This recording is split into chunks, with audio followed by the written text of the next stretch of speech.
It's the radio guy, Mike Prince from the Open Mic Broadcast Network. We are fortunate to have on the line with us right now the 2019 SWAC baseball champion head coach of the Southern University Jaguars, none other than Coach Kerrick Jackson. Welcome back to the show, sir, and congratulations. Appreciate it, Mike. Thanks for having me on again, and I appreciate the congratulations as well. All right. Well, what I appreciate about this year's tournament, it was very competitive. I had been one of the main advocates talking about it wasn't a true double elimination, but this year it actually was a true double elimination. Just from a managerial standpoint, what's your overall assessment of this being your first SWAC tournament, and as you happen to go through this thing, come out on top? So give us a recap from your vantage point on how this thing went for you.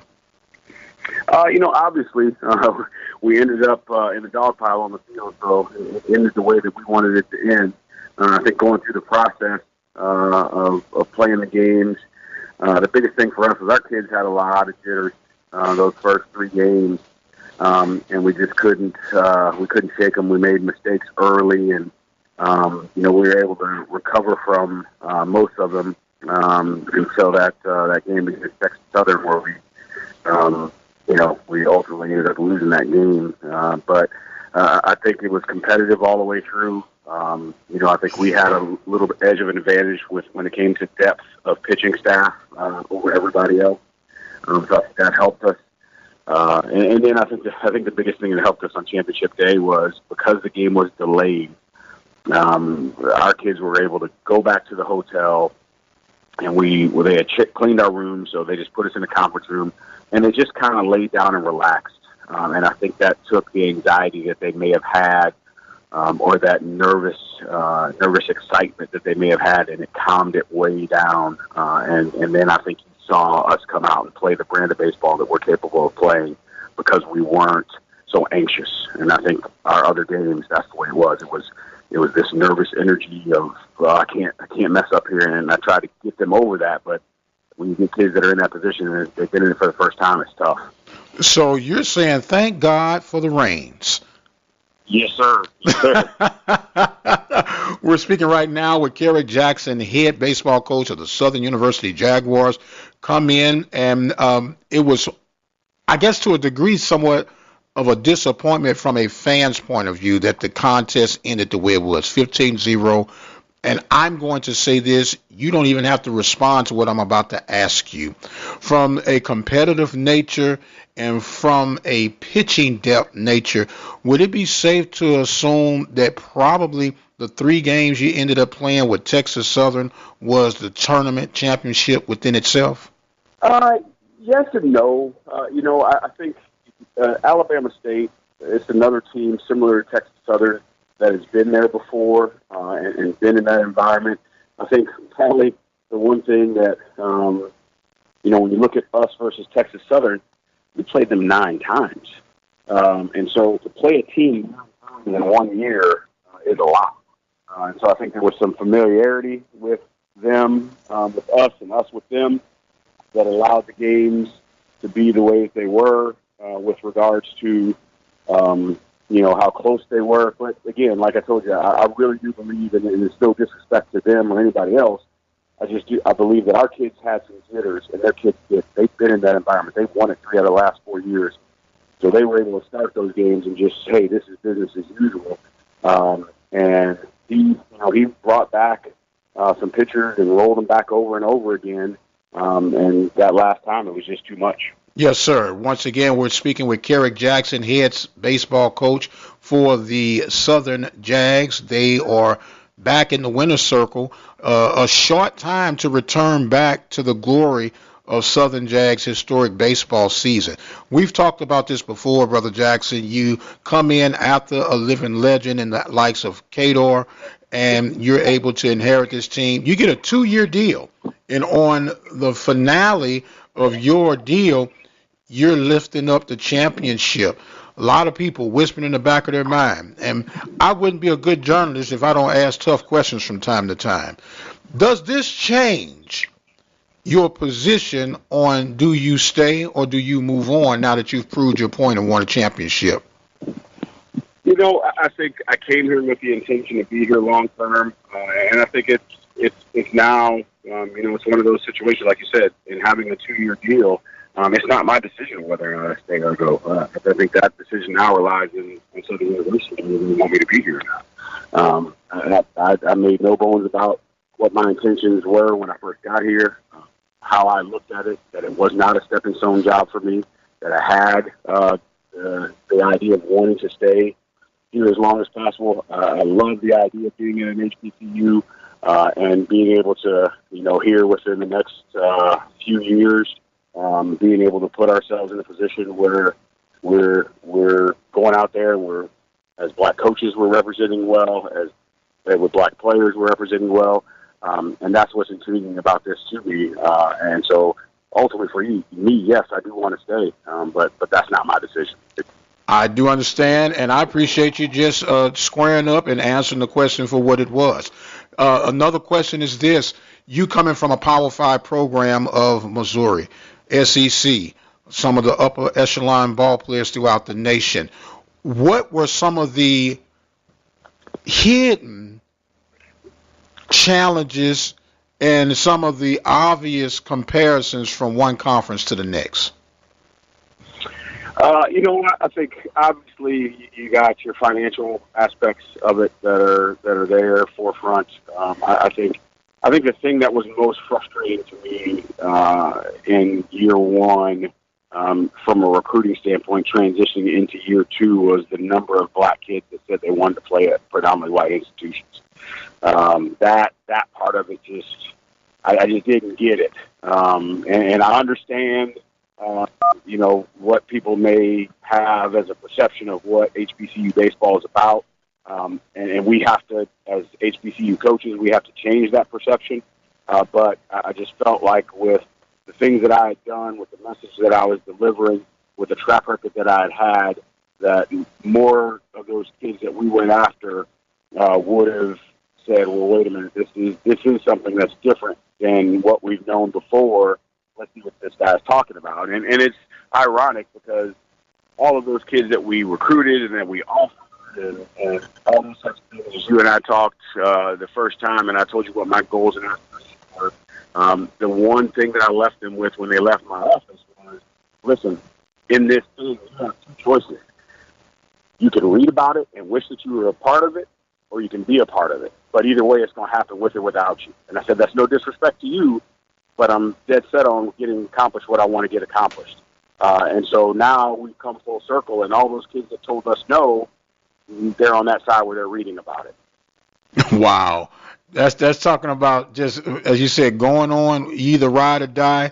We still got to get a goal accomplished, and the vehicle has already been put in motion. Very, very epic, my brother, very epic. Now, look, you just made mention, I brought up about a week or two ago on the show, there was an article talking about blacks in collegiate baseball is down to like 4%, and they were given Bethune-Cookman and Coppin State, a couple of other HBCU baseball programs, a very hard time for not having that many African Americans on the team.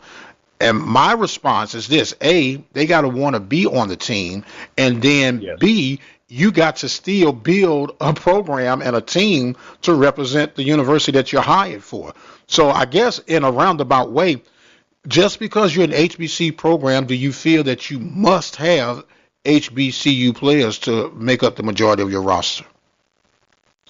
For me, that is the goal, to be honest with you. But the reality is that in the championship game, first baseman was a white kid, second baseman was a white kid, third baseman was a white kid, pitcher was a white kid, and the catcher was a white kid.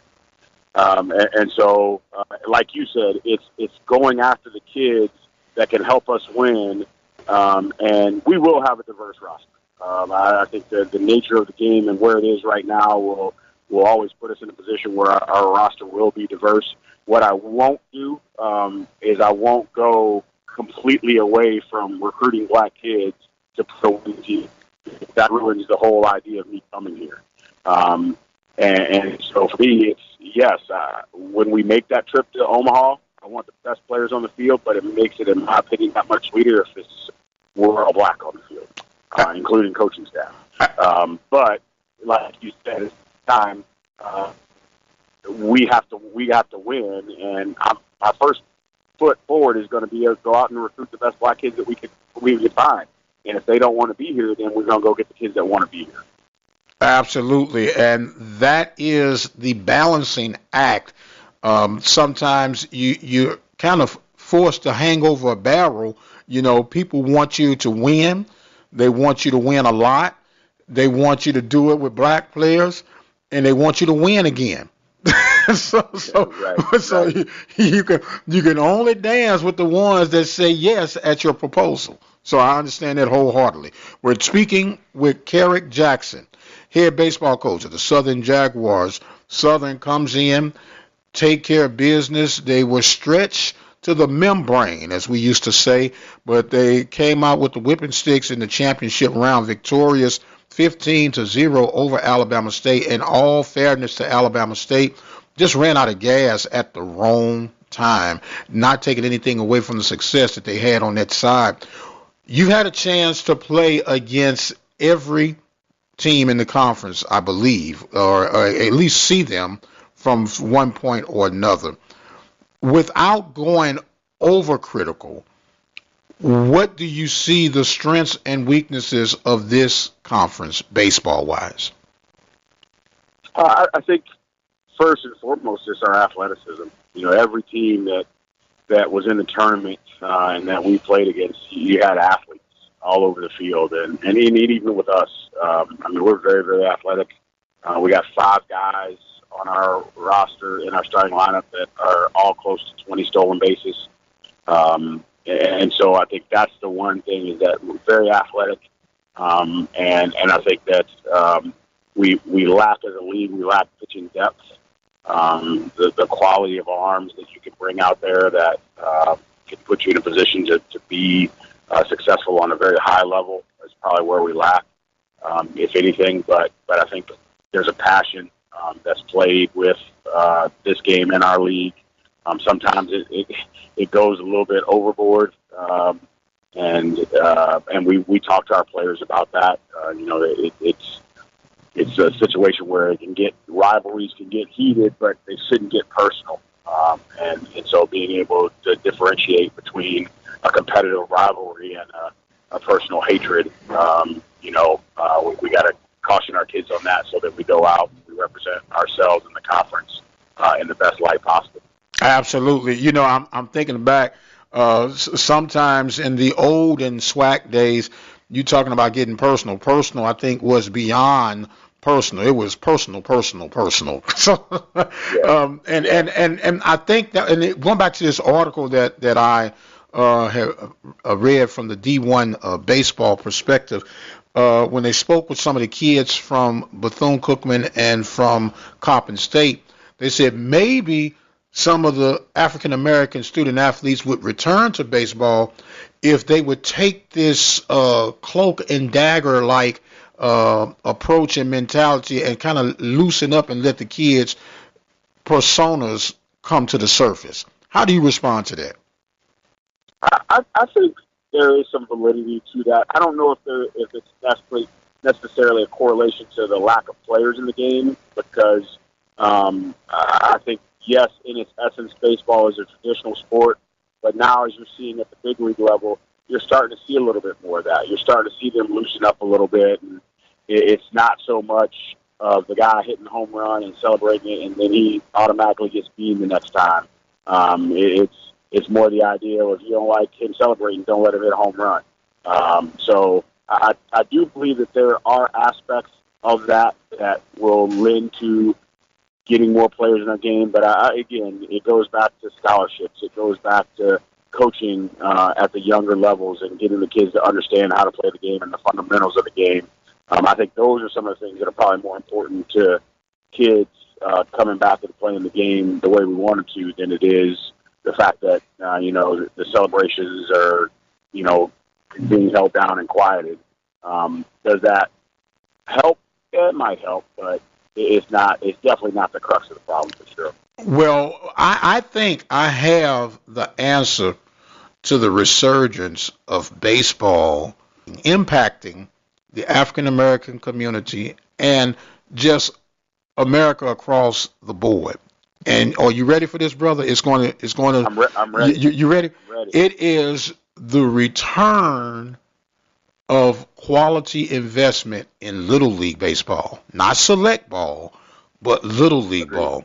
Because what has happened, you have kids who have a very vested interest in baseball until they get between the ages of 11 and 16. Because then the dynamics change to the select ball. The select ball now separates the haves from the have-nots. If you Right. have, you can afford your own personal bat, which is $300 minimum. Then the different uniforms and this, that, and the other. But if you get away from the daddy ball, which has dominated Little League, and get back to quality, basic fundamentals, and you just put kids out there to teach them the fundamentals to grow a love for this game. That's the key to the resurgence of baseball getting some teeth back in the African American community. No, I agree. And it's kind of along the lines of quality coaching at the younger levels and being able to, because I think baseball, when you have kids that are exceptional, and specifically when you have black kids that are exceptional at this game, it's no different than AAU.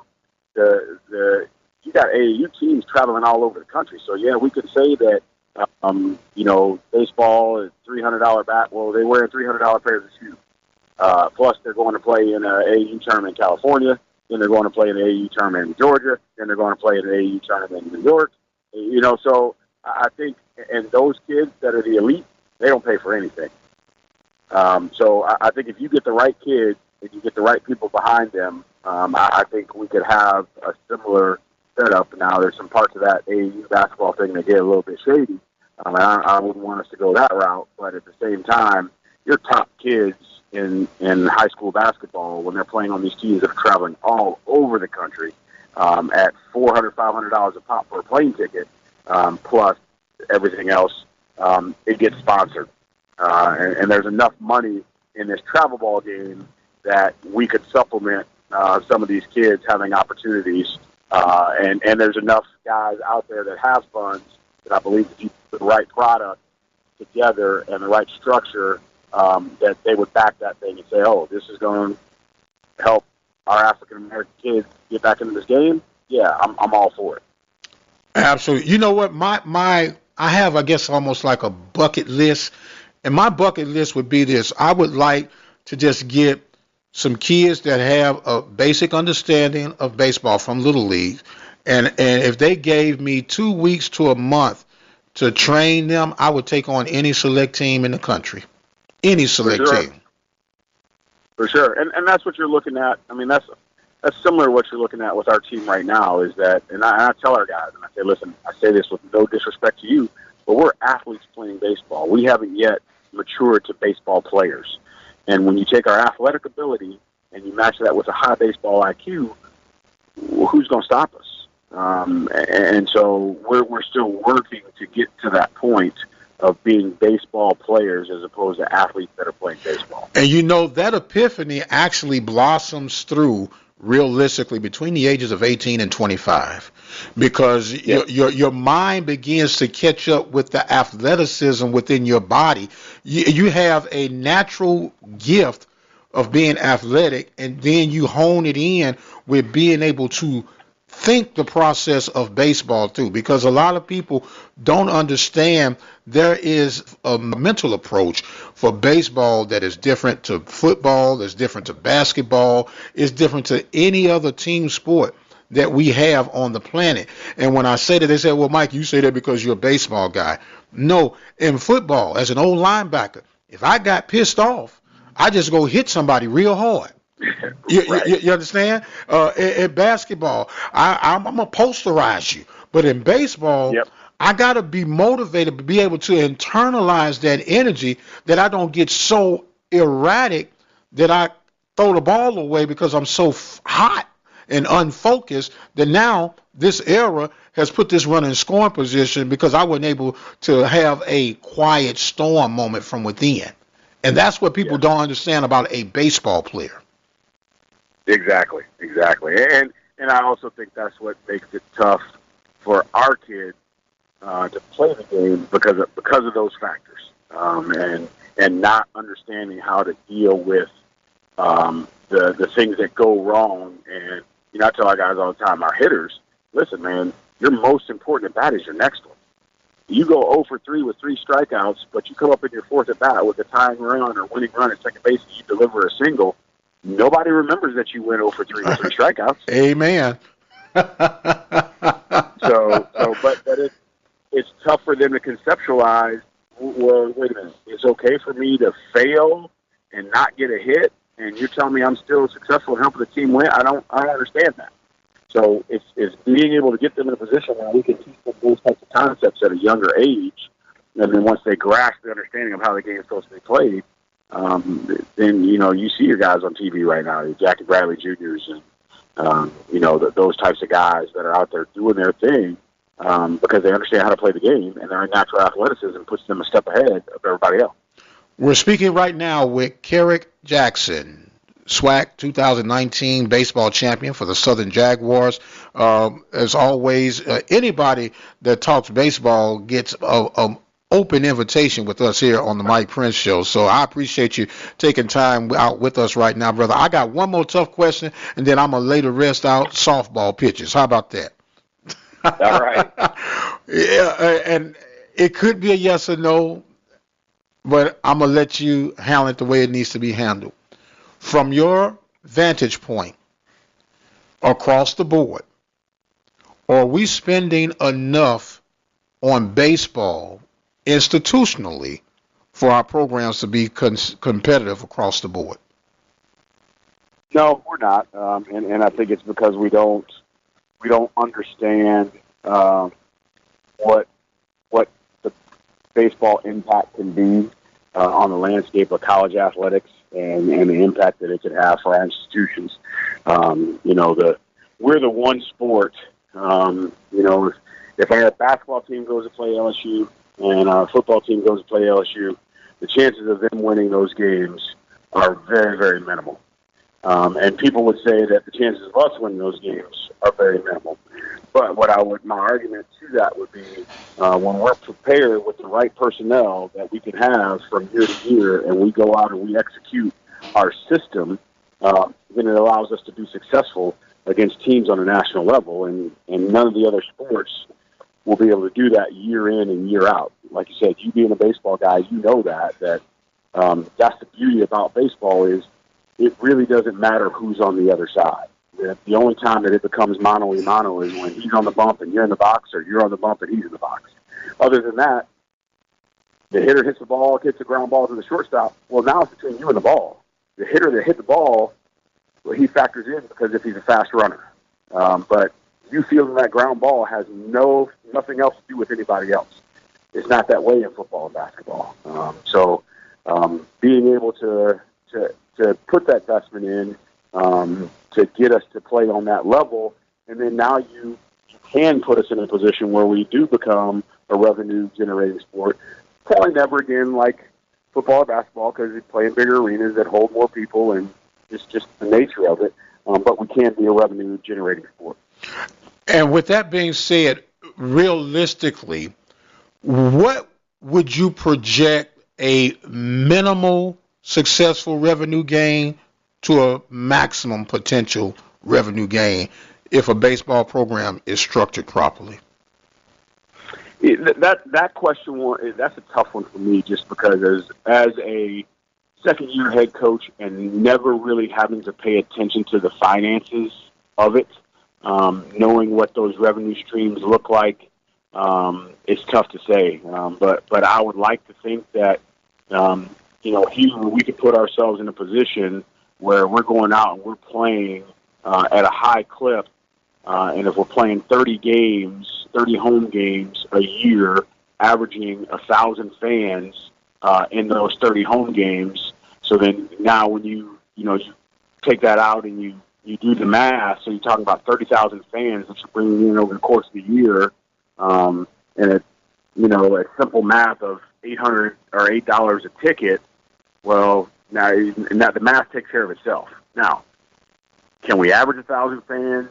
That part is to be seen. Is 1,000 fans realistic? I think it is when you're playing at a high level and you're here where we're at. So when you get that and your season ticket revenues go up and those types of things, I think it's possible to have some impact. I don't know how huge that impact is on the grand scheme of the budget, but if you're able to make that kind of money, I would think it'd be a significant impact. Okay, fair enough, man, and I really appreciate your candidness on today's interview. Speaking again with Kerrick Jackson, head baseball coach of Southern Jaguars. You now have a game that I am turning cartwheels on coming up very, very soon against the MEAC top conference winner in the likes of North Carolina A&T. Got upset against FAMU, but nonetheless, this was dubbed as the HBCU Baseball Championship in Chicago. Let's talk a little bit about that, and what and how did you guys end up in this catbird seat?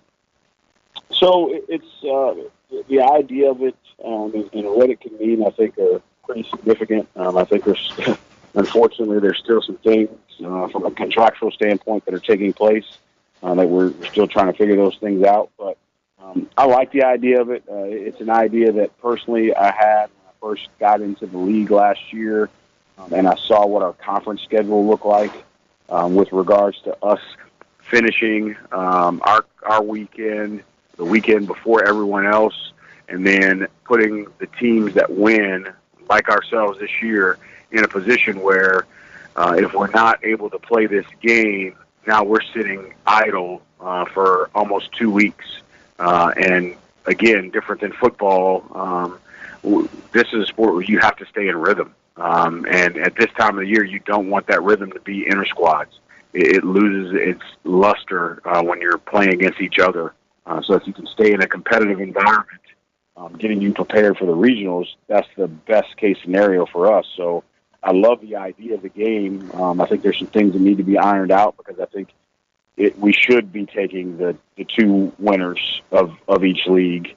And again, due to the logistics of it, the people had to make a decision early to take A&T and pick us, and obviously it worked out in our favor that we were able to win our tournament. So we will be the representative for the SWAC. And like I said, unfortunately, North Carolina A&T didn't win, but they're still representing their conference. So you won't necessarily get your true HBCU World Series champion because you don't have necessarily the two top teams that won their league, if that is the measuring stick by who should be playing in the game. But again, I think it's something for us to build on. And to look at it and to structure it in a better way moving forward. I think a location change would make more sense with being able to attract a larger fan base and some of those things. But I definitely think it's something hopefully in the future we're able to continue. As you were speaking, I thought of a couple of quick fixes that you could have. I know you got to start somewhere, but you get this game to be centrally played, I believe, in Atlanta. I think as travel-wise, that would be convenient for both conference, whoever would be representing each conference, to make it there. It's a central hotbed for people to catch a flight in one of the most, if not the most, busiest airport in the nation, to get there in and out relatively inexpensively. And you could do one or two things. This year, I understood the concept. You had your regular season champion representing in that league, because it does not always work out in the tournament aspect of things that your regular season champion ends up winning the tournament itself. There's always an upset waiting to happen. But at least from this point of view, from an RPI ranking, I get it and I can deal with it, because North Carolina A&T was at a 199. You guys were at a 202, the two top RPI rankings in the nation. I can deal with that. It didn't work out tournament-wise. I I'm okay with that, but it would have been the cream of the cream, as you mentioned. And only thing I would like to see, instead of a one game, a 2 out of 3 game series. Agreed. Yeah, because that adds to the competitive nature, and it also again puts us in a pace to be prepared for the following weekend. So I agree with you. And then, like you said, Atlanta, possibly Memphis. Maybe alternate it. Maybe do it further on the East Coast. I don't know if Savannah, Georgia has some place that you could do it. I think there's a bunch of different options where it could make sense, and it could be a big draw. And you want to get really get into it, and maybe you bring the Division II HBCUs in. Yes, sir. You just boy, there you go. Now you're talking about, so you can have a mecca of Division I, Division II HBCU baseball, and if you allow me to put it in this retrospect, going back to the old Negro League days, where, because you have the creme de la creme out there competing, and it's good baseball, because good baseball is going to move no matter where it's at in the country. Right. Yep. Agreed. Well, look, Coach, you have been phenomenal with the availability, and we definitely appreciate that. And you didn't even crawfish on any of the questions I asked you, man. I'm really proud of you for that one. And I want to give you an opportunity to have some closing thoughts and comments as we close this segment out. Well, no, again, as you and I talked the first time, I appreciate everything that you're doing for HBCU baseball and HBCUs in general. I think putting it out there and using your voice to beat that drum for us is tremendous. And hopefully, as we continue to move along, we take this thing to a whole nother level. And we're talking about operating above the fray. And again, I say that with no disrespect to the SWAC or the MEAC, but I want us to be in a conversation of one of the top baseball programs in the country. I want to get our RPI up, in the 150s, and be, put ourselves in a position where people say, okay, hey, we can play them and not worry about it affecting our RPI because these guys play at a high level. And then when we do that, now you're attracting better kids and doing some different things, and then I think it can raise the attitude and outlook on HBCU baseball in general. Very well said, my friend. The Jaguars, representing the Southwestern Athletic Conference, will be in Chicago May 24th to take on North Carolina A&T Aggies, representing the MEAC, for the first ever HBCU World Series of collegiate baseball. And I'm excited to know that this game is finally coming to fruition. He is head coach Kerrick Jackson. I am the radio guy, the Dr. Mike Prince, reminding you to follow us on our social media handles, Instagram, Facebook, and Twitter, at The Mike Prince Show. The YouTube channel is Open Mic Broadcast Network, our website, obnradio.com, and our 24-hour dial-in message line, 713-570-6736. And until the next time, you guys be blessed, and we'll see you on the other side.